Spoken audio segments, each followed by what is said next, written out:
We're going to be continuing with the series in John this morning, and we've got to the part 30, which is the second half of Jesus' trial. The first part was trial by the Jewish leaders, and now it's the Roman trial before Pilate. And it's John 18:28 through to 19:16. And my goal today is to read the story of Pilate closely and see how directly relevant it is to us. So the plan for today is, first of all, look at the storyline, which is formed by 7 conversations.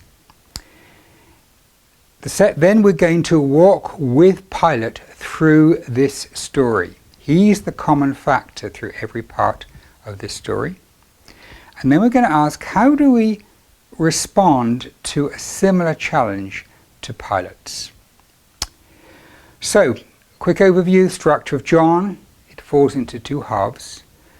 The first 12 chapters we call the Book of Signs, where Jesus is doing his public ministry, teaching, and the miracles are being done during that time. And then 13 through 21 is 4 chapters of time alone with his disciples. And then we have with new teaching, that's 14, 15, 16 and 17. And then 18 through 20 is his arrest, his crucifixion and his resurrection. And these are bracketed by a meal in chapter 13 and a meal in chapter 21. So right now then we're in the arrest, crucifixion, resurrection block, and it's the second part of the arrest. Well, it's the trial actually. So just a quick recap of what we did last time. We looked at John 18, and this was when he was brought before, well, when he was arrested, he was betrayed and he was arrested.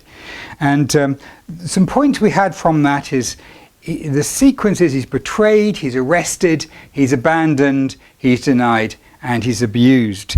And as we read the story, we can't fail to be reminded of injustice and abuse in the world today. What we're seeing and what we're hearing on the news today, we can't fail to notice that connection. But we mustn't just read the story through the lens of current events, because God has spoken to us and we have to hear what he's saying on its own terms to start with, and then we can ask what it says about world events. And one of the conclusions we got was that the disciples should have stood up against the injustice done to Jesus, even if it had cost their lives.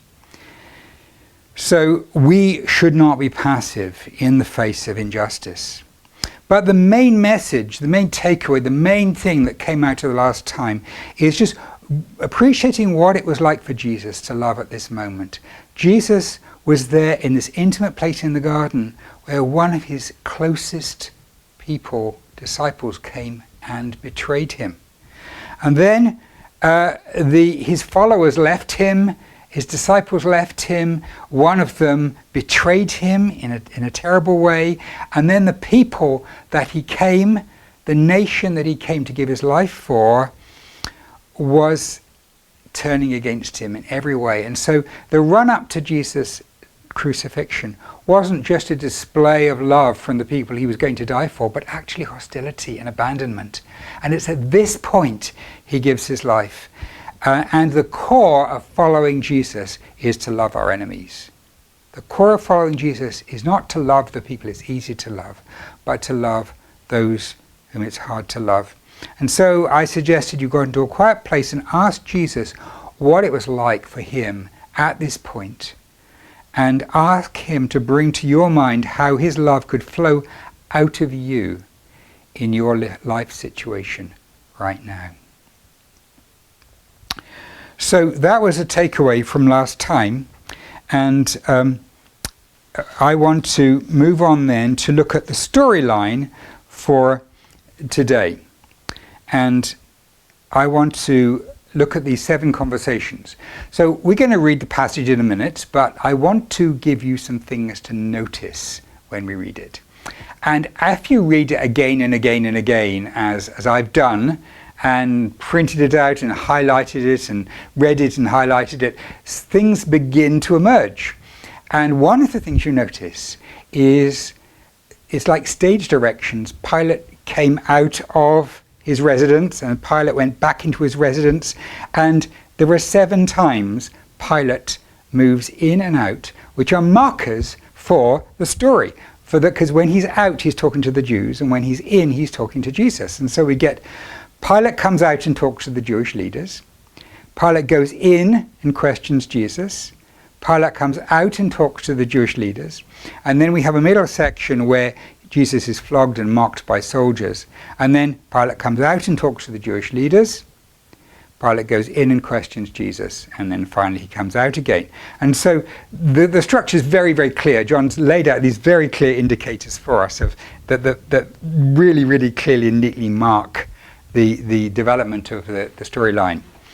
And we're going to see, actually, this is going to be key to understanding how we should apply it to ourselves.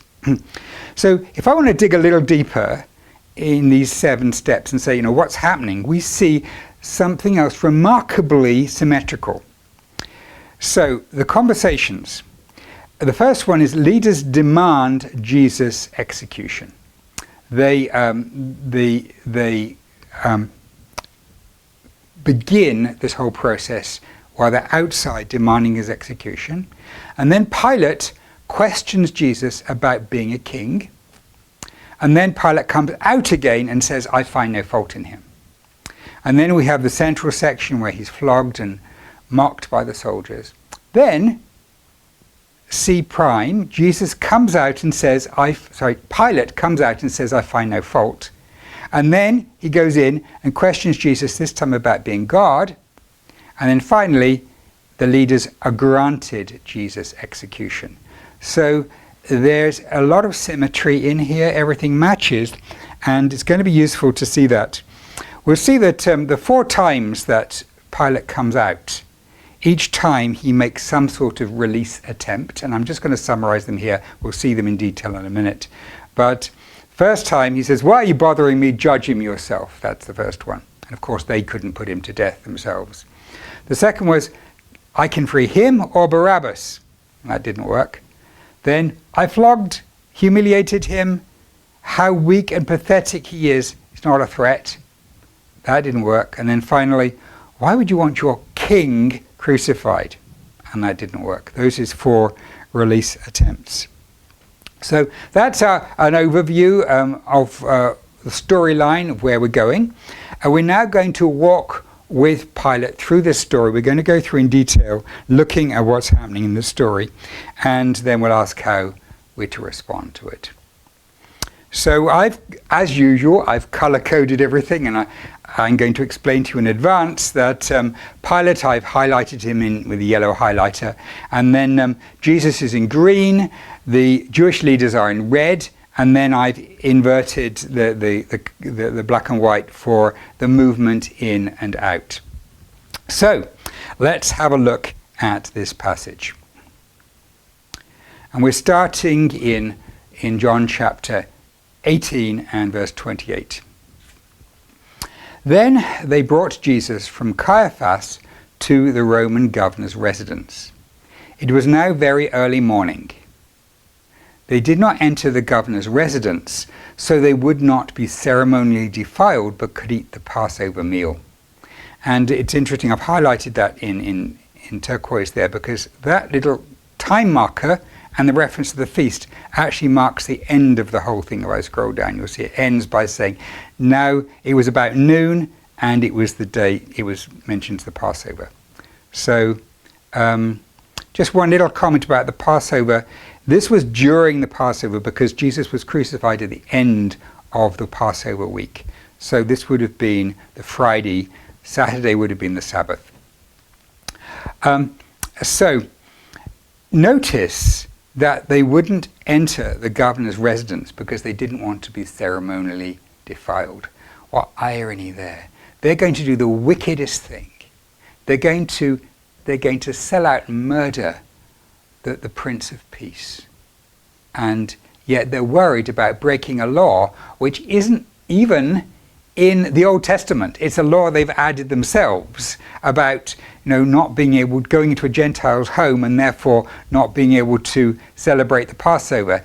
And this is just horrific that, that they are more concerned about some pedantic bit of legalism they've invented themselves than this horrific crime of hate and injustice that they're about to commit.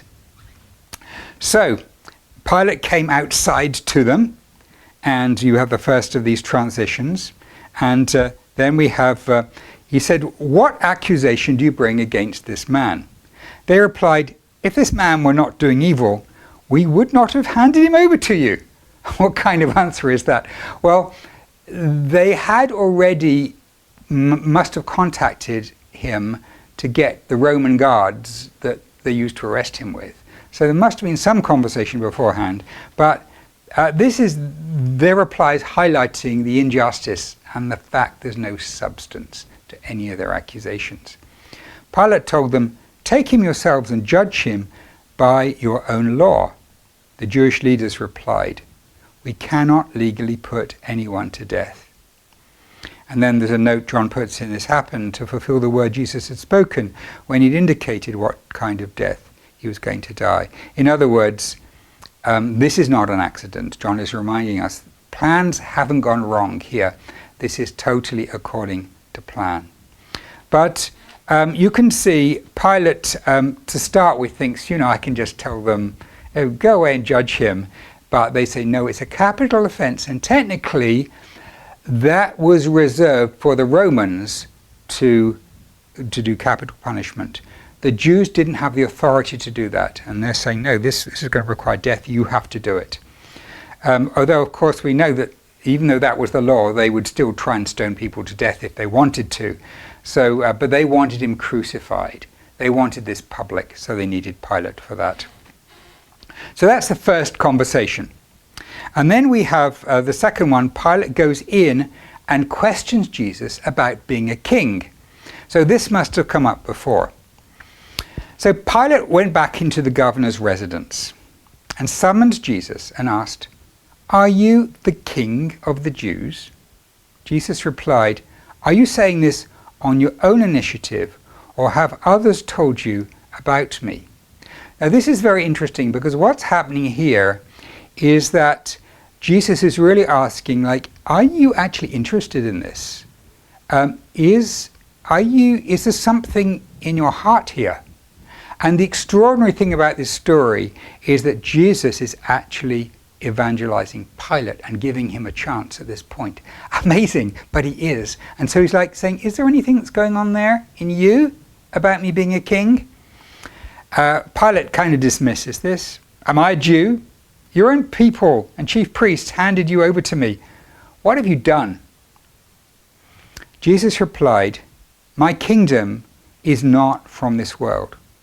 If my kingdom were from this world, my servants would be fighting to keep me from being handed over to the Jewish authorities. But as it is, my kingdom is not from here." Now this, I need to comment on this before we go on, because there have been some misunderstandings in church history. Jesus doesn't say, my kingdom is not here or not relevant to here. It's from above, but it is here. It's present on this earth. And there's been some misunderstandings that have led to an extreme form of pacifism. When we first came to Canada, we did a trip to St. Jacobs, and they've got a little movie theatre there where they showed us the history of the Mennonites that led to them coming from Europe to Canada. And I was quite surprised, because I didn't know this, but they were quite extreme pacifists. And in this movie they showed us there was a situation where the men would not lift a finger to protect their wives and children, because they thought that that was wrong to take that was force and violence, and you shouldn't do that. And so evil men in nearby towns came and had their way with all the women and girls in this city with the Mennonites. And the men didn't lift a finger to protect them because they thought this is what following Jesus was about. And this is what their own movie told us. And the only recourse they had was to actually leave. And they picked up and they came to Canada, where they wouldn't be treated in this way. And so this is not what Jesus is saying. In fact, Jesus told them later that when they traveled, they should have a sword with them. It's not wrong to defend yourself against violence. There was no security forces at that time that would protect you. And it's not wrong to defend your own, the people who are dependent on you. And so what Jesus is saying here is the kingdom is not to be advanced by force. And unfortunately, that mistake has been made in church history. People have forcibly converted to Christianity, whole nations, and they forced the gospel on people. And I remember a story of one Viking king who was the Saxons were fighting him, and the Saxons were Christian, and they won the battle, and then they forced him to accept Jesus at the point of a sword. And this is 2,000 years ago, 1,500 years ago. So there's a long history of people trying to advance the kingdom by the sword, and this is what Jesus is saying. This is the point he's making here. He's not saying Christians should never seek justice by physical means. So this is this discussion then about Jesus being a king. So when Jesus talks about his kingdom not being from this world, Pilate jumps on that and says, got you. You are a king. If you've got a kingdom, you're a king. And Jesus replied, you say that I'm a king. And the way this is worded, actually, it's like, yeah, you're right in saying I'm a king. It's like an acknowledgement, but it's in your words.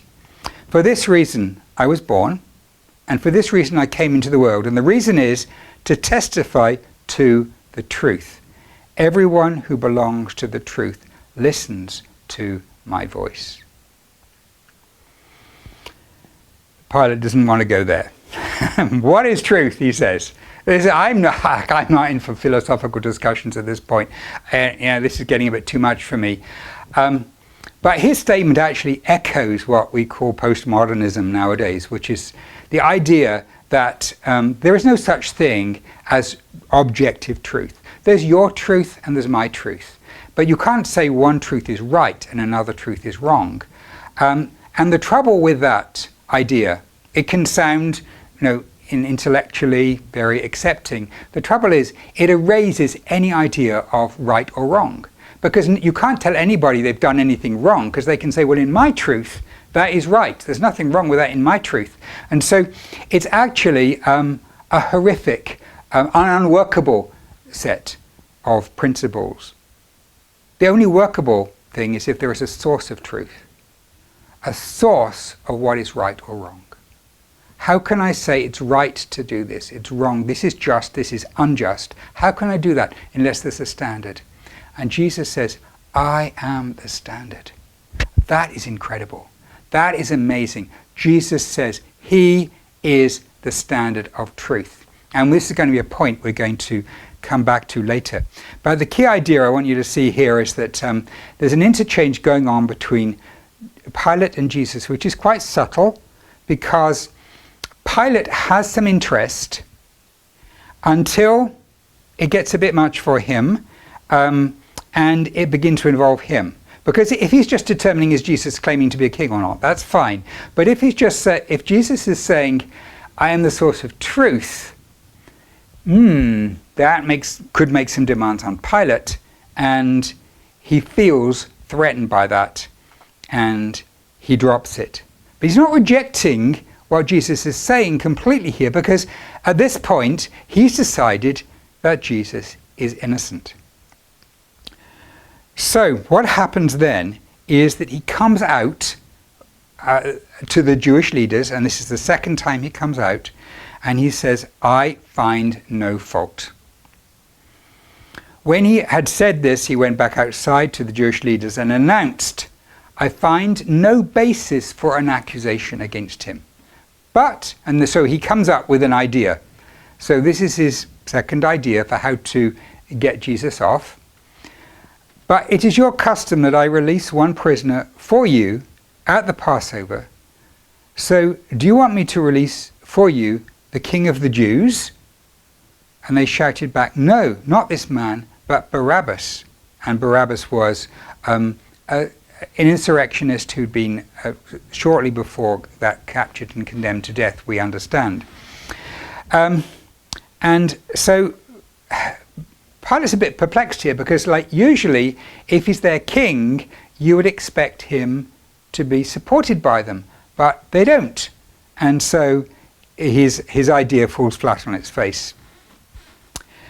So then he goes back in again, and we have the central part here where Jesus is flogged. And I'll read it. It's chapter 19, verse 1. "Then Pilate took Jesus and had him flogged. The soldiers braided a crown of thorns and put it on his head, and they clothed him in a purple robe. They came up to him again and again and said, 'Hail, King of the Jews!' And they struck him repeatedly in the face." And I think that last part is pointed out because Jesus is going to look a bloodied mess by the end of this. He may be virtually irrecognizable. He's just going to be so obviously brutalized at this point. And you might say, well, why is Pilate doing this? Well, Pilate is trying to score a point, I think, partly here, and he wants to get out of the situation. So what happens? Well, the plan is that when he comes out, he'll show them Jesus, and they'll see what a mess Jesus is in, and that will kind of appease them. They say, okay, he's fine. We don't need anything more done to him. That was sufficient.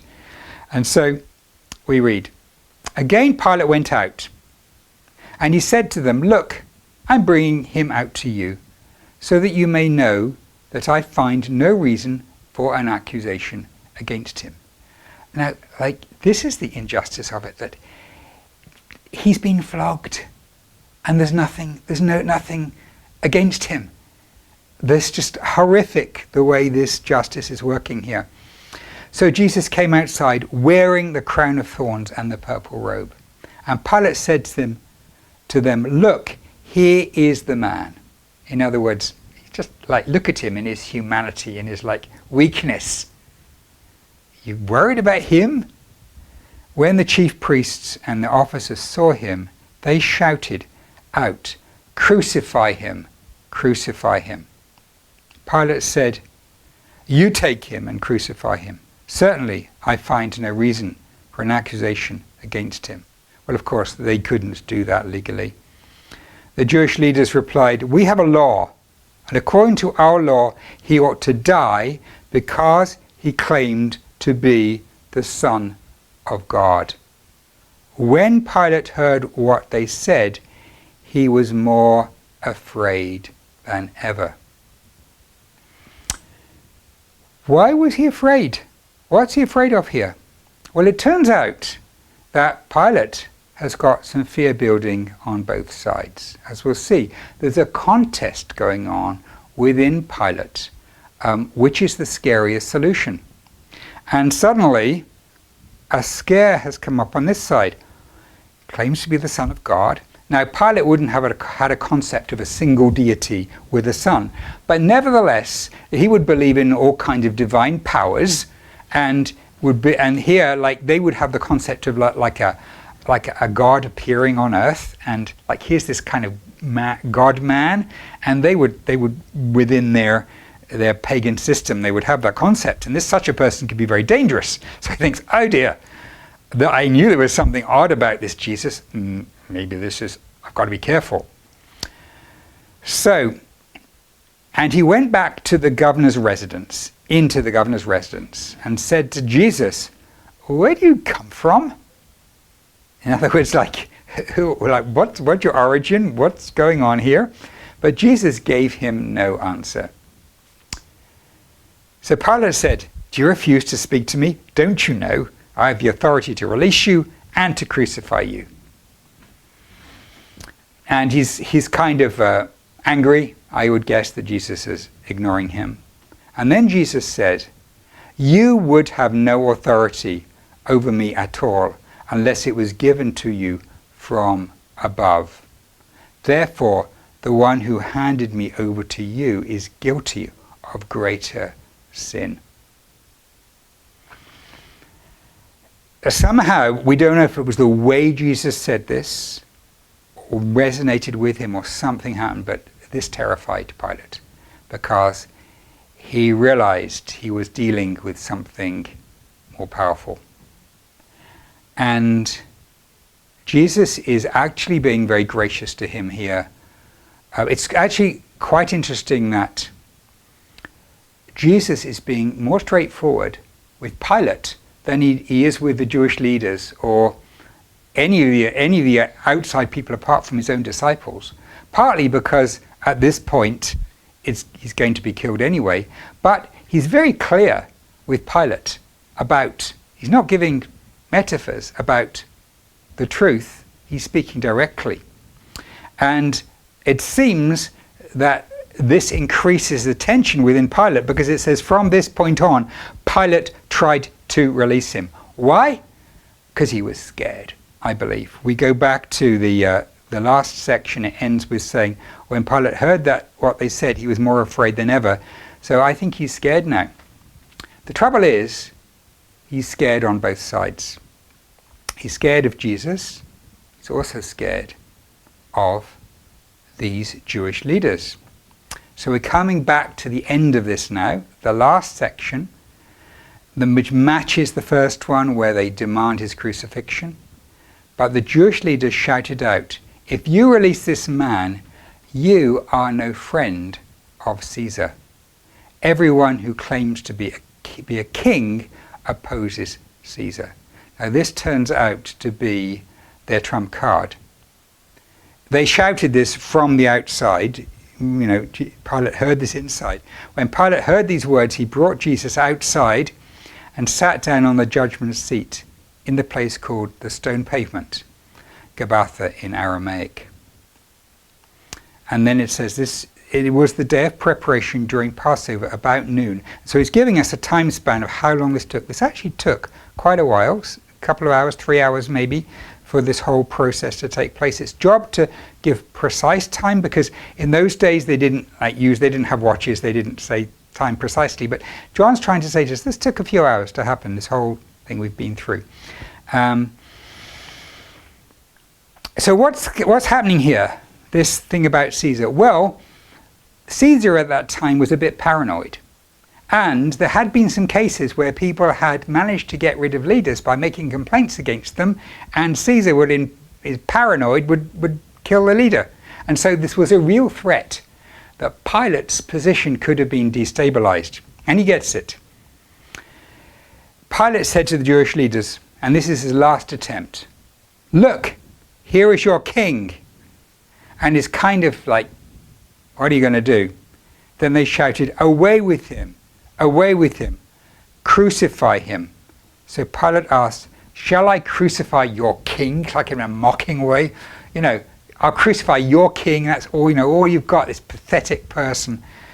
The high priest replied, we have no king except Caesar. Now that, of course, directly contradicts what God had told them, in the Bible, in the Old Testament. This was a wrong thing to say. But they're saying this for political effect, and it works. Then Pilate handed him over to them to be crucified. So this is the story. And we're going to go back now to our theme. I'll remind you of our plan, going through the storyline, the 7 conversations which we did. And we've just walked with Pilate through the story. And now our last point is, how do we respond to a similar challenge to Pilate's? So I want to ask to start with, as we asked last time, what was it like for Jesus walking through this experience. And he's been betrayed, he's been abandoned, he's been denied, he's been abused by the very people he was going to lay down his life for. And now he is in this worse situation, and the trouble is, he knows what's going to be happening. Sometimes it's far worse to know things before they happen. He knows he's going to get flogged, and he knows that a short time after that he's going to be taken to die. And this is a set of steps that he knows is going to happen. What's that like for him? To walk through this, and yet even to show some compassion to Pilate, is quite extraordinary. And now these people that he's going to die for, this nation, this Jewish nation, their leaders are trying to manipulate the government to commit brutal injustice and murder. But Jesus even offers truth to Pilate. So I want you to see Jesus in this incredibly horrific situation, staying absolutely fast to his commitment to love his enemies. So go back to my main thesis, is by taking us in and out 7 times with Pilate, the passage is forcing us to walk in Pilate's shoes. He's caught between 2 forces, 2 choices. The passage makes us think about the pressures in our own lives when making choices. And this is what I want us to end by thinking about. And so my last slide here is the takeaway from this, and I want to say there is always a risk in standing with Jesus. And this risk could be different depending on our situation, but standing with Jesus is always going to be a risk, and there's always going to be pressure. Do I stand with Jesus, or do I give in to the other fear? It might be deciding to follow Jesus the first time. It might be deciding that you're going to become a Christian, because there's a risk. Is Jesus real? Is he the truth? Am I going to give up my own agenda for Jesus? And that is a choice that Pilate didn't make, but we are all forced to make if we're confronted with the gospel. It might be simply identifying yourself as a Christian, maybe in a social situation or in a work situation or some other time. Identifying yourself as a Christian. Will people reject you or mock you? What is the situation that you're in? Is Jesus your king? Is Jesus your truth? Just a couple of stories. I was once working for an organization where the organization was run by an abusive narcissist. And it would have been very easy to feed his narcissism and and then life would have been comfortable for me as an employee. But I decided to be a whistleblower in this organization. And I lost my job in the short term. I did get it back when eventually he was fired. But it took a toll on my health and was incredibly stressful in my life at this time. But I can still remember the moment of decision when I made a decision that I was actually going to step out against him. And what happened was I saw him, that he was, the way he was treating a homeless woman who had a mental illness problem. And I thought, if I'm a Christian, if I'm following Jesus, I have to act now. And I actually took a photograph without him realizing what I was doing. I took a photograph of what he was doing. And I showed that photograph to the company directors and said, what are you going to do about it? And that led to the situation. And in time he was fired, but it was a horrible journey. Yeah, I know I was doing the right thing at the time. And so there's this tension, like this fear that's building up, like what should I do? Both ways, this is going to be so painful. But on the other hand, not every decision is like that. Some are much simpler than that. But like what we're going to lose is maybe some possible embarrassment. Like I was at a checkout in No Frills, and this was recently, and everybody was spaced, and the woman in front of me was causing a horrible amount of hassle for the checkout person, and it was just like I could see that she was being driven crazy. And so when I came up, I had a choice. I could just stay in my comfort zone and do what I wanted to do, or what I decided to do, I said to her something like, "It must be so hard for you when people treat you like that." And it was like somebody saw me. "Oh," she said, "thank you. Thank you for seeing what it's like for me." And she's told me a little bit about what had gone on in that time, and so thank you. And I'd taken a risk in doing that, but she was so thankful that somebody had seen that and stood up for that. So that's just something very little. It might be